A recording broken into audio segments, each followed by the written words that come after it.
a todos, o meu nome é Fabiola Zampini e aqui no canal a proposta é sempre trazer informações sobre direito internacional e assuntos internacionais em geral, como viagens, vistos, passaportes, imigração, cidadania, etc.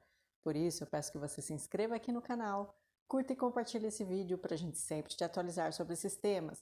E não esqueça de ativar o sininho para receber a notificação sobre novos vídeos. No vídeo de hoje eu vou falar de 3 assuntos, mas que na verdade eles se interligam entre si, que é o Acordo de Belfast, o Brexit e cidadania irlandesa. Então vamos falar aí um pouco do Reino Unido e da Irlanda do Norte. Eu tomei a decisão de fazer esse vídeo diante da pergunta de um dos inscritos aqui do canal e, portanto, se você tem alguma dúvida, algum questionamento, escreva aqui nos comentários, porque isso motiva a gente a pesquisar e trazer novidades e informações aqui para vocês. Primeiramente, para a gente se situar, eu vou mostrar para vocês aqui no mapa a diferença entre Ilhas Britânicas, Reino Unido e Irlanda. Então, o conjunto ali dos países, dos 5 países, consiste nas Ilhas Britânicas. Então, fazem parte aí das Ilhas Britânicas Irlanda, Irlanda do Norte, Escócia, País de Gales e Inglaterra, né? Já o Reino Unido é formado por todos esses países, menos a Irlanda. Faz parte a Irlanda do Norte, não a Irlanda. E a Irlanda ainda faz parte da União Europeia. Então, mesmo depois do Brexit, a Irlanda continuou fazendo parte da União Europeia. E é por isso que eu fiz o vídeo de hoje, para falar um pouquinho como que ficou a situação aí da Irlanda, né, especialmente com a Irlanda do Norte, mas com o Reino Unido em geral, depois que o Reino Unido se divorciou da União Europeia. Começando então a falar sobre o Acordo de Belfast, ou Acordo da Sexta-feira Santa, porque foi firmado na Sexta-feira Santa do ano de 1998, 10 de abril de 1998, entre a Irlanda e a Irlanda do Norte, cessando assim anos de conflitos, guerras e disputas entre as duas Irlandas. Esses conflitos entre Irlanda e Irlanda do Norte se iniciaram em 1920, ou seja, há mais de 100 anos, que foi quando a Irlanda do Norte decidiu ser um país com um sistema político próprio. Assim, a sua população se dividiu entre sindicalistas ou legalistas, que eram em sua maioria protestantes e pleiteavam ali permanecer no Reino Unido, e os republicanos ou nacionalistas, em sua maioria católicos, que desejavam ser um país independente, unindo-se ali à Irlanda. Os conflitos se tornaram mais violentos na década de 60, seguindo até os anos 90.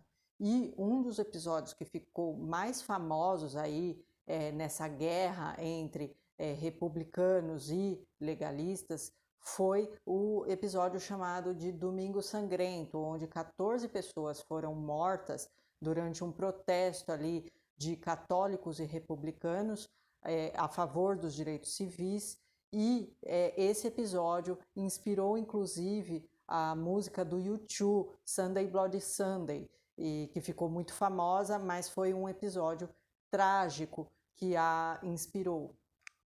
Os conflitos seguiram até 1998, quando, na Sexta-feira Santa do referido ano, foi firmado o Acordo de Belfast, ou Acordo da Sexta-feira Santa, prevendo ali que o governo da Irlanda do Norte seria dividido entre sindicalistas e republicanos, e que toda a decisão da Irlanda do Norte seria tomada de acordo com a opinião da população, de acordo com a vontade da maioria, o que ficou conhecido como o princípio do consentimento. Esse acordo de Belfast passou a ser bastante lembrado na ocasião do Brexit, porque a Irlanda, a República da Irlanda, continuou no bloco europeu, continuou a fazer parte da União Europeia, e a Irlanda do Norte, fazendo parte ali do Reino Unido, se desvinculou. E aí começou-se ali uma discussão se haveria fechamento de fronteiras entre as duas Irlandas e pagamento ali, cobrança de impostos de importação e exportação. E, portanto, se esse acordo de Belfast, acordo da Sexta-feira Santa, seria de alguma forma abalado. Outro momento onde esse acordo de Belfast foi bastante lembrado foi durante as eleições legislativas da Irlanda, quando a maioria dos deputados eleitos se mostraram a favor ali da união entre as Irlandas. Essa vontade também foi demonstrada diante de uma pesquisa feita pelo jornal The Times, que entrevistou ali centenas de pessoas ali da população irlandesa que também manifestaram a sua vontade de manter as Irlandas unidas a curto, médio e longo prazo. Depois do Brexit, a União Europeia entrou formalmente com uma ação contra o Reino Unido, alegando ali violação deliberada de um acordo internacional que era o Protocolo da Irlanda do Norte, que era justamente um acordo firmado entre União Europeia e Reino Unido para salvaguardar os direitos previstos ali, as condições previstas no Acordo de Belfast. Bom, dito isso, agora eu falo um pouco sobre as consequências trazidas pelo Brexit para cidadãos europeus e não europeus. A gente sabe que muitos europeus, e aí eu incluo brasileiros com dupla cidadania, trabalhavam ali no Reino Unido antes do Brexit. Com essa ruptura entre o Reino Unido e a União Europeia, muitos europeus retornaram ali para seus países de origem. Quem é brasileiro com dupla cidadania, inclusive, retornou para o Brasil em decorrência também da pandemia, e o Reino Unido ficou, inclusive, com um déficit de mão de obra. A gente fez um vídeo aqui sobre a falta de caminhoneiros lá no Reino Unido, né? Porque a maioria do pessoal que exercia essa função lá era de países ali do bloco europeu, enfim. Então, houve aí muitos problemas para os dois lados, né? Porque agora é exigido um visto mesmo para cidadãos europeus trabalharem no Reino Unido. Então, por um lado, houve essa problemática para quem quer trabalhar, e o Reino Unido acabou ficando com falta de mão de obra em muitas áreas. E aí, agora falando da Irlanda, né, a República da Irlanda, que continua fazendo parte da União Europeia, e do Reino Unido. Então, se você é brasileiro, tem apenas o passaporte brasileiro e gostaria de estudar na República da Irlanda, ou seja, no país que faz parte da União Europeia, a princípio você não tem muitos problemas, desde que você preencha todos os requisitos ali para a concessão do visto. Mas para estudo, a Irlanda ela é muito generosa, digamos assim, para brasileiros. Então, você cumprindo os requisitos, você consegue ali o visto de estudo e, inclusive, pode trabalhar durante 20 horas semanais com esse visto. A gente vê muitos brasileiros, né, fazendo isso e depois acabam se estabelecendo de alguma forma lá, mas essa seria a porta de entrada. Se você é brasileiro e tem dupla cidadania, então você tem a cidadania, além da brasileira, de um dos países que fazem parte ali da União Europeia, você não tem problema nenhum em trabalhar na Irlanda. Então você pula aí essa parte burocrática, você pode viver, trabalhar e estudar na Irlanda. Isso, República da Irlanda, que faz parte do bloco europeu. A gente sabe que, mesmo sendo europeu, ainda tem o desafio da língua, moradia é muito concorrida lá na República da Irlanda, mas você tem praticamente meio caminho andado quando você tem dupla cidadania. Já na Irlanda do Norte, que faz parte ali do Reino Unido, mesmo para europeus ou brasileiros com dupla cidadania, depois do Brexit ficou muito complicado, porque você precisa de um visto de trabalho específico e o Reino Unido impõe ali vários requisitos e você deve cumpri-los. Então não é que é impossível, mas se tornou muito mais difícil, inclusive para europeus. Então, quem dirá para brasileiros, né? Então fica aquela coisa, eles dão o visto, dão a preferência do visto para europeus e, em segundo plano, para outros, né? Para países terceiros.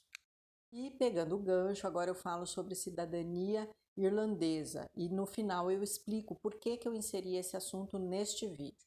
A cidadania irlandesa, a princípio, é atribuída pelo critério ius sanguinis, ou seja, pelo sangue, pela descendência. Então, até netos de irlandeses comprovando a descendência têm direito à cidadania irlandesa. Quando se trata de bisneto, tem que comprovar que o pai ou a mãe que tinha o direito à cidadania irlandesa a reconheceu antes do nascimento da criança. Aí tem a possibilidade de naturalização por casamento, que seria, os requisitos básicos seriam 3 anos de casado com um cidadão irlandês, morar na Irlanda já há 2 anos e 1 ano anterior ao requerimento de cidadania, morar ininterruptamente em território irlandês. Aqui uma observação. Uma criança nascida na Irlanda, mas de pais estrangeiros, a princípio não tem direito à cidadania irlandesa, só se o pai ou a mãe também forem irlandeses, porque lá o critério é o ius sanguinis e não o ius solis. Mas há aí uma proposta de alteração dessa lei. Por enquanto, essa é a regra. E aqui eu falo por último e muito rapidamente dos requisitos para se obter a cidadania irlandesa por tempo de residência. Aí seria um processo de naturalização por tempo de residência. Quais seriam os critérios? Seriam que o estrangeiro morando lá na Irlanda legalmente e com residência permanente durante 5 anos, dentro de um período de 9 anos, então, esse estrangeiro, né, cumprindo esses requisitos e morando ininterruptamente no último ano antecedente ao pedido de naturalização, então ele tem que morar 5 anos legalmente e com visto permanente lá de residência, sendo que neste ano que antecede o pedido de cidadania irlandesa, ele more ininterruptamente na Irlanda, ele não pode ter saído do território irlandês neste ano que antecede o pedido. E aí vem a questão, e eu justifico por que eu falei disso nesse vídeo. Para quem é concedida essa cidadania irlandesa por tempo de residência? Para não europeus, não suíços e cidadãos não pertencentes ali à área econômica europeia, que aí fazem parte de países como Noruega e Liechtenstein também. E aí veio a pergunta de um inscrito.